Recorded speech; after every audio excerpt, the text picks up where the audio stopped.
Insya Allah akan terjadi. Insya Allah. 25 tahun dari sekarang. Waduh, kenapa selama itu?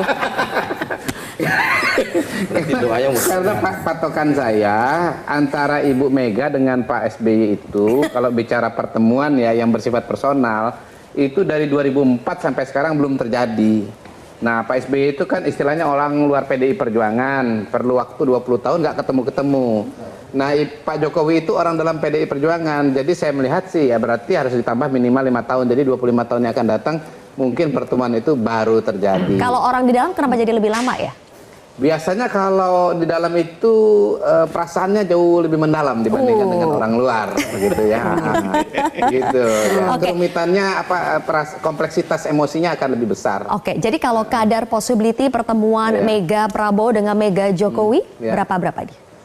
Ya, kalau Pak Jokowi dengan antara Bu Mega dengan Pak Prabowo peluang ketemunya lebih besar, tetapi sejauh term and conditionnya itu lebih ringan dibandingkan dengan sekarang. Saya terus terang mendapatkan kesan bahwa Pak Jokowi, Ibu Mega itu membuat term and condition bahwa pertemuan dengan Pak Prabowo itu cuma bisa terjadi kalau tidak ada Pak Jokowi di sana. Dan sampai hari ini dengan, ya kalau saya lihat ya, pada hari ini saya lihat Pak Jokowi dengan ketemu Pak Prabowo intens. Bahkan kemarin waktu acara open house itu ketemunya 2 hari berturut-turut. Menurut saya itu satu pesan ya bahwa Pak Jokowi dan Pak Prabowo itu jalan bareng banget gitu. Sementara Pak Jokowi belum ketemu dengan Bu Mega dan Pak Prabowo sendiri pun kalau saya tidak salah hitung ya, kalau tidak salah hitung kurang lebih sekitar 1,5 tahun lah udah nggak ketemu antara Pak Prabowo dengan Ibu Mega. Jadi ya nggak mudah juga buat Prabowo dan Ibu Mega untuk ketemu kalau term and conditionnya tanpa Pak Jokowi gitu. Begitu tidak Bang Masinton? Lebaran. Iya kan? Ya Lebaran datang aja. Ya nggak perlu datang aja nggak, gimana mau jabat tangan? Kan gitu aja tuh. Nah, alamat tahu. Iya kan? Selama ini tuh datang. Selama ini yang sama seperti keluarga kan. Anak datang ke orang tua. Kalau misalnya Pak Jokowi mau datang ya datang saja, terutama pada saat momen Lebaran. Apakah semudah kata Bang Masinton? Enggak, saya kira statementnya yang terlampau diplomatis lah. Bang Masinton diplomatis. Bang Kodari juga sangat diplomatis. Udah intinya nggak bisa bertemu, udah itu aja judulnya. Jadi, jangankan Mission 25, Impossible jangankan gitu 25 tahun, 30 tahun, 40 tahun, 50 tahun. Nggak ada jaminan bisa bertemu. Tak ada perang yang jauh lebih menyedihkan dan menyakitkan selain perang saudara. Jadi bagi saya soal Pak Jokowi dan PDIP ini perang saudara. Kalau dengan Pak Prabowo mungkin tak ada persoalan. Jadi teman-teman PDIP itu selalu mengatakan bahwa mereka nggak ada persoalan kok dengan Prabowo dan Gerindra. Dan bahkan sepanjang pemilu jarang nih kawan-kawan PDIP yang nyerang Pak Prabowo. Yang diserang itu apa istilahnya Bang Masinton, Samsul-Samsul itu loh. Nggak ada yang lebih. Itu menunjukkan betapa yang sebenarnya dilawan oleh kawan-kawan PDIP seperti Bang Masinton itu adalah Jokowi, Gibran Rakabuming Raka, bukan Prabowo Subianto, bukan Mbak Sarah dan bukan Gerindra. Mbak Sarah sebenarnya kalau mau jujur sepanjang 3 bulan ini duduk manis sebenarnya. Jarang sekali loh diserang sama Bang Masinton. Yang banyak diserang itu adalah soal pelanggaran etik lah, putusan MK 90, soal kurang umur dan seterusnya. Jadi bagi saya nggak ada lagi yang perlu ditutup-tutupin. Mustahil sepertinya memang mempertemukan antara Jokowi dan Mbak Megawati. Itu saya. Mustahilnya karena perang saudara tadi ya? Ya, bukan karena ada yang menghalangi. Karena perang saudara dan sejarahnya panjang. Nah yang kedua, bagi saya apa untungnya ketemu dua tokoh ini? Tidak akan mengubah apapun. Tidak akan mengubah apapun. Pertama, tidak akan mengubah hasil pemilu. PDIP jelas merasa bahwa pilpresnya kalah karena Jokowi. Dianggap belok arah mendukung Prabowo Subianto dan Gibran. Pileknya memang dia juara, tapi kan suaranya tergerus 3%. Itu juga karena faktor Jokowi dinilai memborong semua pendukungnya itu tidak bersama dengan PDIP. Kalau bertemu, apakah ini keadaan bisa dipulihkan? Nggak bisa. Kemudian selanjutnya, apakah pertemuan ini akan mengurangi resistensi dan perlawanan dan agresivitas serangan politik teman-teman PDIP ke Jokowi? Nggak mungkin akan berkurang. Orang seperti Bang Masinton dan yang lainnya itu, terutama mazhabnya Pak Hasto, saya kira sampai kapanpun akan terus menjadikan Jokowi itu sebagai samsak politik yang akan terus dilawan secara signifikan. Kalau begitu? Bukan hanya PDI ya, tapi banyak orang ya, baik kalangan akademisi, budayawan, guru besar apa segala macam menyoal kok persoalan itu kan di putusan MK 90. Karena persoalan reformasi, demokrasi itu yang menjadi kesepakatan bangsa kita bahwa periodisasi jabatan presiden itu dibatasi oleh konstitusi. Dengan mengakal-akali putusan MK nomor 90 itu kan pengen melanjutkan kekuasaan. Baik, oke. Jadi problem hari ini kalau kita lihat gugatan di MK apa segala macam itu penyalahgunaan kekuasaan. Penyalahgunaan kekuasaan itu adalah terhadap presiden yang masih menjabat, Oke. bukan terhadap gugatan terhadap presiden yang terpilih. Oleh karena itu, Jadi di mana sudah 20 tahun ini tidak ketemu, jangan-jangan antara Pak Jokowi dengan Ibu Mega ini 25 tahun ke depan pun belum ketemu juga ini. Karena perbedaan pandangan politik dan langkah-langkah politik pada tahun 2024 yang cukup dalam ya, baik mengenai siapa calon presiden, siapa calon wakil presiden, kemudian dinamika kampanye dan seterusnya. Saya kira hal-hal tersebut bisa tercermin dari sikap dan pandangan Ibu Mega, baik yang kita lihat dari pernyataan Mas Hasto sebagai garda depannya Ibu Mega, maupun menurut saya yang sangat menarik adalah tulisan di Harian Kompas pada tanggal sekian-sekian ya, yang menunjukkan secara langsung pandangan pribadi dan sikap Ibu Megawati terhadap Pilpres dan Pak Jokowi. Dan hemat saya perbedaan itu kelihatannya setidaknya di mata Bu Mega sudah sangat-sangat mendalam dan mendasar dan sangat-sangat serius, sehingga ya Bu Mega nggak mau ketemu gitu. Dan mungkin saya tambahkan di sini, Mas Hasto sudah keluar juga pernyataan dengan bahwa Pak Jokowi ketemu dengan ranting PDIP dulu gitu. Dan saya kira itu adalah bentuk penolakan sekaligus juga degradasi terhadap Pak Jokowi, karena presiden diminta ketemu dengan pengurus pada level camat gitu. Jadi saya kira itu cara Mas Hasto untuk mengatakan betapa sulitnya pertemuan antara Ketua Umum PDIP dengan Jokowi, sehingga ya diminta ketemu dengan level yang paling bawah, yaitu dengan ranting dulu. Oke. Itu saya kira, Bung Tifal.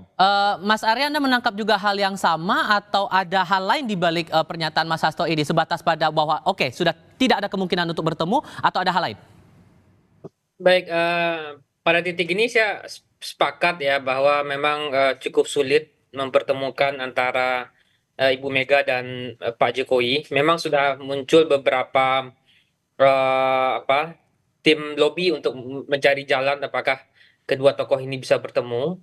Tapi sepertinya usaha tim lobby untuk melakukan pertemuan itu sepertinya juga susah ya.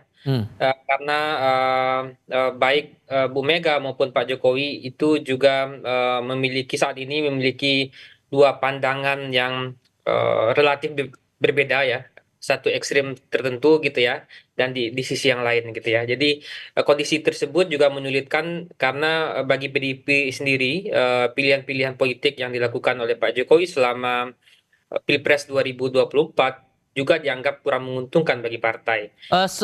Sulitnya itu apakah hanya sampai pada putusan MK nanti, atau sampai pelantikan pemerintahan yang baru, atau malah akan berlaku jangka panjang? Untuk saat ini saya kira masih ada harapan sebenarnya di internal itu Kalau? bisa bertemu ya, karena di internal sendiri saat ini saya kira ada kelompok-kelompok yang menginginkan rekonsiliasi ya, baik terutama pada Pak Jokowi dan juga bergabung dengan pemerintahan Pak Prabowo.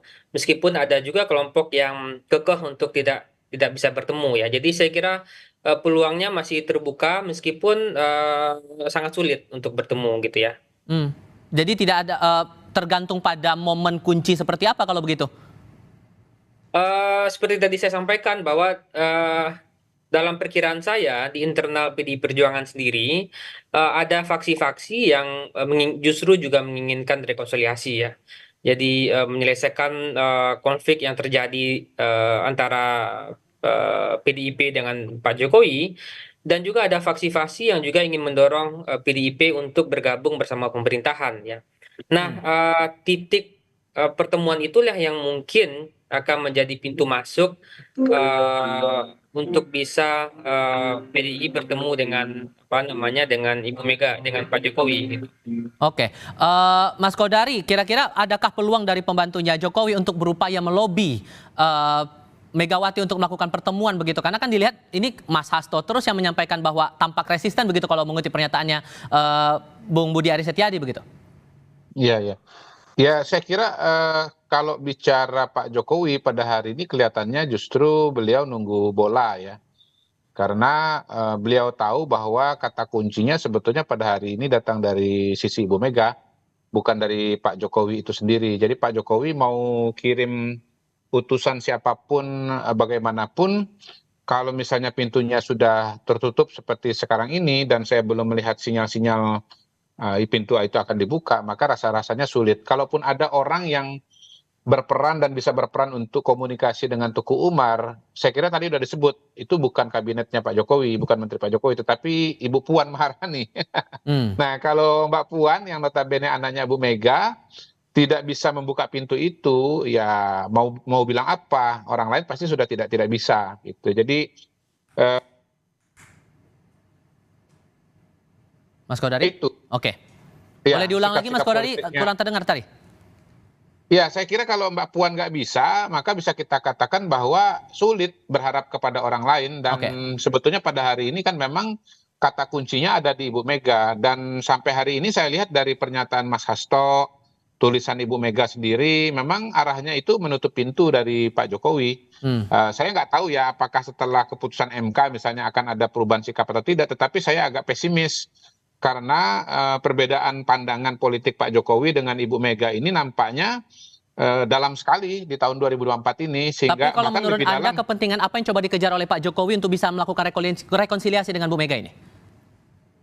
Sebetulnya saya tidak melihat ada kepentingan yang sangat signifikan ya. Makanya mungkin Pak Jokowi juga cenderung pasif karena beliau kan akan menyelesaikan masa jabatannya. Lain kalau misalnya beliau akan memerintah lagi 5 tahun yang akan datang. Jadi sebetulnya pertanyaan itu lebih relevan diajukan kepada Pak Prabowo. Dan saya kira pada hari ini memang Ibu Mega sebetulnya sedang memainkan catur politiknya dan kartu politiknya dengan cara mau mengatakan mau ketemu dengan Pak Prabowo tapi tanpa Pak Jokowi gitu loh. Dan pada titik ini kemudian kita menjadi dalam tanda kutip ya menebak-nebak langkah apa yang akan diambil oleh Pak Prabowo. Apakah akan menggandeng Pak Jokowi meninggalkan Ibu Mega atau sebaliknya menggandeng Ibu Mega meninggalkan Pak Jokowi ya. Walaupun saya bisa katakan dalam perjalanan politik beberapa waktu terakhir ya, bahkan 5 tahun terakhir ini, memang sebetulnya ya hubungan antara Pak Jokowi dengan Pak Prabowo itu hubungannya real. Baik persamaan pemikiran mengenai Indonesia maju, kecocokan pribadi, apalagi kemudian, ya saya kira tidak mungkin lah Pak Prabowo itu tidak cocok dengan Pak Jokowi kalau tidak melihat potensi Pak Jokowi dan pada sisi Gibran begitu. Jadi saya melihat sih kemungkinannya Pak Prabowo akan jalan dengan Pak Jokowi dan karena itu kemungkinan PDI Perjuangan 5 tahun ke depan itu akan ada di luar pemerintahan. Begitu. Oke. Kalau menurut Anda Mas Arya, titik temu antara kedua tokoh ini yang tampaknya belum juga ditemukan, apakah akan mempersulit posisi Prabowo ke depannya? Saya kira Pak Prabowo sekarang ini sebenarnya punya beberapa opsi ya. Opsi yang pertama itu tetap bersama partai-partai 02 dengan 48 kursi. Opsi itu tentu sangat berisiko dan menurut saya tidak mungkin akan dipilih oleh Pak Prabowo ya karena akan berisiko sekali di DPR. Nah, karena itu berisiko muncullah opsi kedua ya. Opsi kedua itu tentu menggandeng partai koalisi lainnya, bisa Nasdem dan PKB. Kalau itu bisa dilakukan, kalau bisa mendapatkan dua partai itu, tentu dukungan di DPR itu bisa di atas angka 71%. Tapi sebenarnya juga Pak Prabowo juga punya opsi ketiga. Opsi ketiga misalnya kalau misalnya negosiasi atau Nasdem dan PKB itu terlalu high call gitu ya, pilihannya bisa dengan PDI Perjuangan. Nah, karena dengan PDI Perjuangan itu hanya negosiasi dengan satu partai dan bisa mendapatkan 67% kursi di DPR. Jadi Pak Prabowo saat ini punya banyak opsi ya, dengan tentu dengan risiko-risiko yang tadi. Opsi pertama hampir kecil dilakukan karena risikonya terlalu besar.